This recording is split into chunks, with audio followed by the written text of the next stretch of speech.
Hey, it's Jared with State of Tech. This is the EcoFlow Pro Series battery bank, and it saved my butt many times on a road trip with my family for the last almost month. We went on a road trip in our fifth wheel, and this guy here saved my butt many times. Let me first walk around the device and talk about what it's used for, and then I'll talk about how it saved my butt while we were traveling and was the only reliable source of power that I had a few different times. So this EcoFlow model here is one of the smaller, I guess maybe mid-sized devices. This is the EF4 Pro, and this device has many ports all over it. This is a battery bank that could produce DC or AC volts for your different devices, and it packs a lot of performance for its size. So let's look at the front panel here. First of all, we have a light here, an LED light that you can use for illuminating dark situations if you're utilizing this at night. We have a USB-C with 100 watt charging here. This is massive because 100 watts of charging coming out of this means that you don't have to use an AC adapter to get larger amount of charging for something like a higher powered laptop. For example, I have the MacBook Pro M1 Max laptop, and that utilizes a lot of charging power, and 100 watts is plenty to charge my MacBook Pro.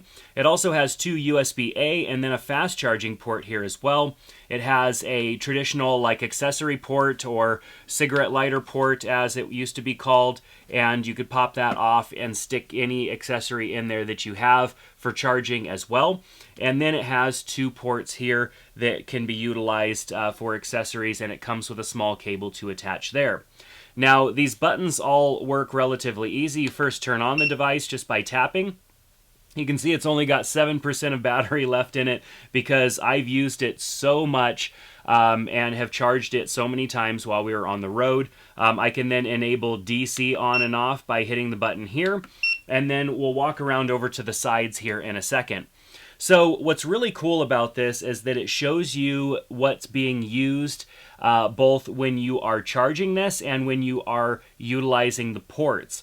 And so knowing how many watts of output is good because that helps you understand how much power you're using. It also will tell you an estimate of how much longer the battery will last based off of the power that you're consuming. Being that nothing is plugged in right now, we can go 99 hours with this little screen staying on, I'm sure. But when it's full charged, and I'm utilizing things like a fan or charging my laptop, it's giving me live readouts. Now, it also has input watts as well, which is pretty important, especially if you're traveling like me and you were utilizing different forms of charging. So, for example, there were times when we were traveling and I was using a generator to power our fifth wheel, and the generator was also running an air conditioner, and the generator has just enough performance to run the air conditioner, maybe a couple of fans, and I was concerned as to whether or not I'd have enough power out of the generator left to also charge this. So it was really nice to know the input, how many watts this is actually consuming to charge, and it seems to vary itself based on how much it can draw. So when I plug this in and charge it here at home, having unlimited access to power, it will charge at a higher wattage, and when it was running off of the generator where other things were running off of the generator, it charged a little bit slower, which was fine because I didn't want to overtax the generator. So this is all really cool here that it has this information. And so let's move around over to the side of the device here. On this side, we have our AC ports, and so we can activate those by tapping the button. You can see the light turns on, and I could plug in up to 3 devices here for AC power. Now, this only will put out a limited amount of wattage. You can't plug in like a toaster, a hair dryer, and whatever else into this. It's not going to power devices, that many devices, but you can plug in a television, an Apple TV, and a fan into this, and it's going to power all of those things while also charging my laptop on the front. I mean, you could do a lot with this device. You could see it's a little dirty. I need to clean it up after this trip. There's also an expansion port here as well, because you can buy additional batteries that you can attach to this one. So if you wanted to have a smaller one but occasionally needed more power, you could buy an expansion pack for it that doubles, triples, quadruples the amount of power that this is able to utilize. Of course, they also sell bigger units as well, but bigger units are harder to move around. Something like this was very easy for me to maneuver while we were traveling. So we'll go ahead and turn off the AC power. We'll flip it around to this side where we have the different charging ports for charging the device itself. Now, of course, it comes with an AC power cable, so I could charge this from home. When I was plugged into the generator, sometimes I would utilize that. It also comes with a accessory port adapter, cigarette lighter adapter, that then plugs in here, and I could charge it from my vehicle.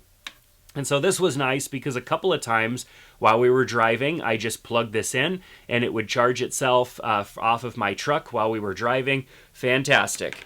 Now you can also charge it with solar panels. It comes with a solar panel cable that also plugs in right here. And then these two cables here plug into solar panels. Now, they sell a solar panel as well. They sell a variety of solar products that you can use to charge these devices, but pretty much any solar panel that has this type of adapter is going to work.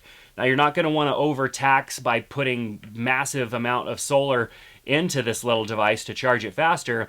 I wouldn't go more than a 150 watt solar panel plugged in to this, but you can charge it with a solar panel. I have not done that yet because all of my solar panels are on top of our trailer.